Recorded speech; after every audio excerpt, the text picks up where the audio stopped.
মানুষ জীবনে সব সময় চিন্তা করে, ভাবতে থাকে যে তার জীবনে কতই না সমস্যা। তারপরে নিজের আশেপাশে দেখে আর ভাবে যে সবাই কত প্রসন্ন, শুধু আমার জীবনেই সমস্যা আছে। কিন্তু বিষয়টা তা নয়। শুধু প্রত্যেক ব্যক্তিরই নয়, প্রত্যেক প্রাণীরও জীবনে সমস্যা আছে।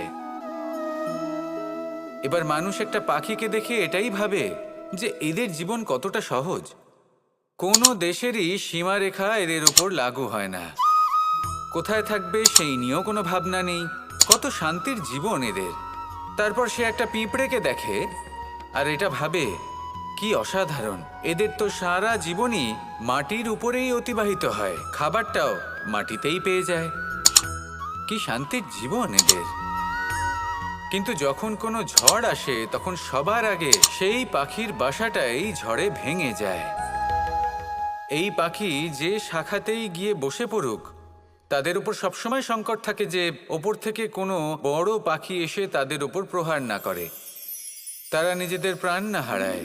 আর যদি কথা বলি পিঁপড়েকে নিয়ে, এদের উপর সবসময় সংকট থাকে যে কোনোভাবে বাতাস বা জল এদের ভাসিয়ে না নিয়ে যায়, কোনো প্রাণী ওকে পা দিয়ে পিষে না দেয়, এই পিঁপড়ে পিষ্ট হয়ে না মারা যায়। দেখুন, সমস্যা প্রত্যেকের জীবনে রয়েছে আর এই সমস্যা আসতেই থাকবে। এর অর্থ এটা নয় যে এই সমস্যার সম্মুখীন হওয়া যায় না, এর সমাধানও সম্ভব নয়। প্রত্যেক সমস্যার সমাধান অবশ্যই আছে, শুধু শান্ত মনে সেটা খুঁজে বের করতে হবে। তাহলে সেটাই করুন, প্রত্যেক সমস্যার সমাধান করতে থাকুন। যত সমাধান করবেন জীবন আনন্দময় হয়ে উঠবে। যদি সমাধান না করেন তাহলে আজীবন দুঃখই পেতে থাকবেন।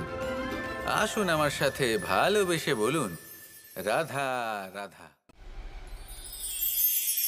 অনেকদিন আগে একটা ব্যক্তি ছিল, নদীর ধারে তার একটা ক্ষেত ছিল, খুব সুন্দর একটা ক্ষেত। পরিশ্রম করে সেখানে সে ফসল উৎপাদন করলো। একদিন বন্যা হলো আর সমস্ত ফসল বয়ে নিয়ে গেল। প্রতি বছর বন্যা হতো আর বারবার ওর ফসল বয়ে নিয়ে যেত। সে ব্যক্তি খুব দুঃখী হয়ে পড়ল। সে ভাবল, কেন বারবার আমার সাথে এরকম হয়? তখন একজন ওকে বোঝালো যে প্রতি বছর যখন এই বন্যা আসে তখন সে তোমার ক্ষেত উর্বর মৃত্তিকা দ্বারা পুষ্ট করে তোলে।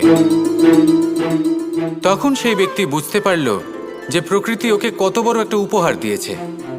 প্রতি বছর বন্যা শেষ হওয়ার পরে সে ফসল উৎপাদন করত এবং তাতে 10 গুণ বেশি ফসল হতো। এই সংসারে যতক্ষণ না বৃষ্টির ফোঁটা মাটিতে পড়ছে, ফসল কিভাবে উৎপন্ন হবে? যতক্ষণ না এই সোনা তীব্র আগুনে উত্তপ্ত হচ্ছে, ততক্ষণ সে কুন্দন কি করে হয়ে উঠবে? সেইভাবেই যতক্ষণ না আপনি সমস্যার সম্মুখীন হচ্ছেন, জীবনে সামনে এগোবেন কিভাবে? তাই বিপদ হোক বা সমস্যা, তার সম্মুখীন হন, আর তাও ইতিবাচক মনোভাব নিয়ে। দেখবেন অবশেষে আপনি বিকাশের পথে অগ্রসর হয়েছেন। আসুন আমার সাথে ভালোবেসে বলুন, রাধা